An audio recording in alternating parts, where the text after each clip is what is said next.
Obilno deževje še vedno povzroča težave skoraj po vsej državi. Zaradi naraslih voda so najbolj ogroženi prebivalci Notranjske, Štajerske, Koroške in osrednje Slovenije.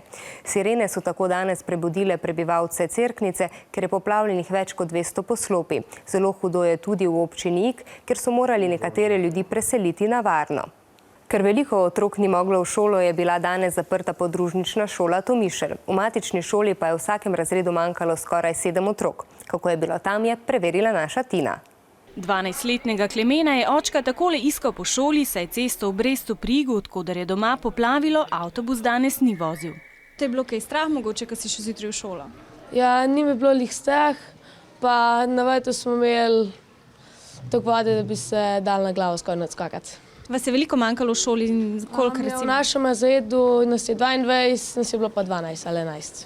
Po obilnih nočnih padavinah je reka Iška močno narasla. Najhuje je bilo v krajih Iška vas in na Lipah.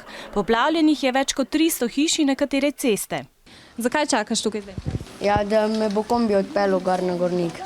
Avtobus ne pelje gor, samo šolski kombi pelje gor. Kako boš šel zdaj domov? Ja, šel bom v Ljubljano z avtobusom in počakal pol na večer, pa bomo šli skupaj starši domov. Tudi okoli Nejčeve hiše je bilo že zjutraj veliko vode, zato mora Nejc prav tako počakati na svoje starše. Je veliko vode tu zdaj okrog vaše hiše? Ja, sigurno. Boš mogel kaj pomagati? Spodnjega štuka, gor prinesemo stvari, to je pa to. Pomagajo tudi gasilci. Še kar nekaj časa pa bodo vsi, ki jim je poplavilo hiše, sušili stene in čistili blato.